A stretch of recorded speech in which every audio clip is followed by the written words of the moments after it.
नमस्कार मंडळी, स्वागत आहे तुमचं माझ्या YouTube चॅनलमध्ये. तर तुमच्यासोबत शेअर करणार मी आलू गोबी भाजी. आलू चिरून घेतलेला आहे, कोथिंबीर घेतली, लसूण घेतलेले आहे, शेंगदाणे बारीक करून घेतलेले आहेत. तर कढई ठेवली, त्यामध्ये तेल टाकलं आणि त्यामध्ये लसूण अद्रकची पेस्ट टाकून दिलेली आहे. ते लसूण अद्रकची पेस्ट अशी छान अशी होऊ द्यायची. त्यानंतर आपल्या घरचे मसाले त्यामध्ये टाकायचे.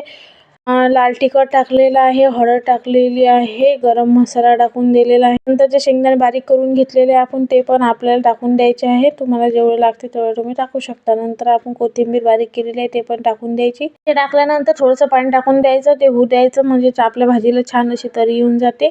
आपल्या भाजीला तरी येऊन जाते नंतर मीठ टाकून द्यायचं. मग सर्व मिक्स करून घ्यायचं. हे नाही नंतर आपण एक आलू चिरून घेतलेला आहे, तो आपल्याला यामध्ये मिक्स करून द्यायचा. मिक्स केल्यानंतर थोडंसं पाणी टाकायचं. हे पण मस्त होऊ द्यायचं. हे झाल्यानंतर आपण जे गोबी बॉईल करून घेतलेली आहे ते पण यामध्ये मिक्स करून द्यायची. गोबी पण छान अशी मिक्स करून झाली आपली.